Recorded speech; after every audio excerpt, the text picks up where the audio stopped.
Good morning. Welcome to Radio Friends on Friday, April the 2nd. This is Good Friday, and I'm glad you're spending a little bit of time with us. And on this Good Friday, we have none other than Larry Brown. Good morning. Sitting over there 7.5 feet away from me, even though you were fully vaccinated. Yes. And I had my second vaccination on March the 25th, and I feel good about that. Good. Feel very good about that. Still wearing the mask, though, because you don't know who has and who has not been vaccinated. But anyway, you've got a story today for the season. This is a seasonal story. Christian tradition, Good Friday, Jewish tradition, time of the Passover, and other faith traditions, a change of seasons. So I hope it fits with, even though it's going to be from a more narrower perspective, hope it has some stuff. Can I give the name of it?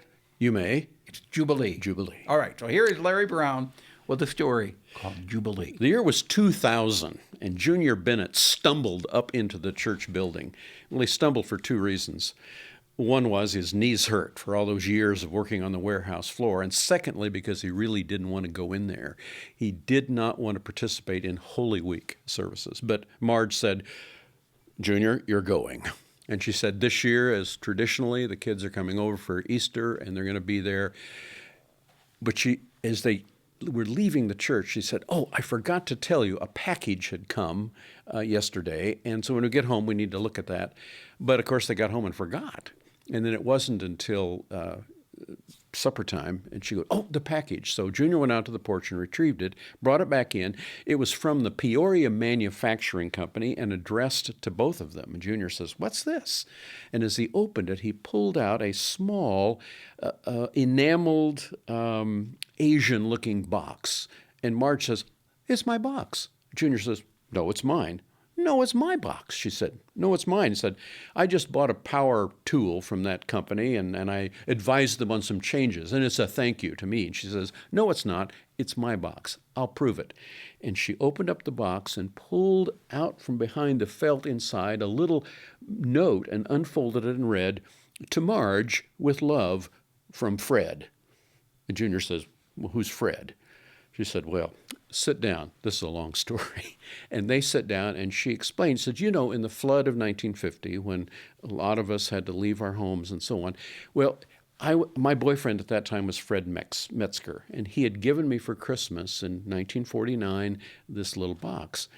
And we moved into Bloomington, and I'd lost track. I think he went to Peoria, and I just kind of lost track and connections, forgot about it. But I remember now the box. Why don't we call tomorrow the Peoria Manufacturing Company? I'll see if Fred's there. And Junior said, "Well, it's your box. So you call." So she did. And sure enough, she connected with Fred Metzger. And Fred said, "Oh, why don't you and your husband come on over this week, and we'll have lunch, catch up, and I'll explain about the box." Well, Junior was not interested. So Marge made her own arrangements, went over Friday, had lunch, and caught up with Fred. And indeed, he said, "Well, about the box." He says, "The night of the flood, I ran down the road to your house. You had already left, and I went into the house. There was water in the house, and I found the little box floating. And I kept it. And I was going to get back in touch with you, but, we moved into Peoria. I went to work for my dad, and time went by, and I forgot until I got this thank you. I got this note from Junior Bennett, and I remembered, I think you married this Junior Bennett, and I took a chance and called." And she said, "Oh," he says, "well, same for us. The flood, we moved into town, and Junior wants to retire now, but he doesn't want to be dependent on the kids." And Fred says, "Well, wait a minute, I have an idea. I'm really wanting to retire too, and I don't think these young people know the business or respect the customers. And with your husband's experience, maybe he could come to work with me, maybe as a partner, and we could retire gracefully."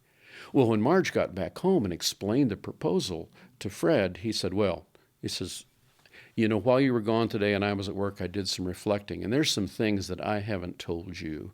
He said, "When we were flooded out and we moved into Bloomington, it was a hard thing for my dad. He supported us and worked hard, and he didn't want to accept charity from anybody. And we went to the Good Friday worship service, and the pastor of that congregation gave us a cash gift of $4,000 from the congregation. And my father stood up, his fists were clenched, veins were popping out, and he said, "Who do you think we are? We're not a charity case. I work hard for everything." And he stormed out. And of course, Mom and his kids followed him. He says, "Now, that's why I have so much trouble going back to church at this time. I keep seeing my dad, but you know, I need to retire, and I'll let the kids help us. And now with this offer from Fred, I think I'll accept it." Oh, we better get ready. We've got the Good Friday worship service to go to. Well, that Easter, the kids and the family were over, and after lunch, they had the Easter egg hunt, and Marge came out and said, "Kids, we have some announcements. We've decided to move to Peoria, and Junior's going to take another job, and I want to tell you about this box." And she told them the story about the box, and she said, "What I'd like for you to do is to write a little note of thanks for something good that's happened this year. We're going to put it in the box, and then next year at Easter time, we're going to open it up and read our notes, and then put new notes of thank you for that previous year." I think maybe it's time for a new tradition, and after 50 years or so, things need to change.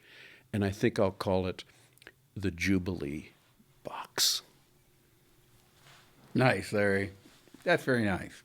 Now, did this story based on facts? No, this is from my own thoughts, and well, you know, every story is based on personal experiences. Right. And you know, I've encountered people who have trouble getting over experiences that keep them from trying something new. So it's a story about change and reconciling with one's past. Right, and it's perfect for this weekend too. Yeah.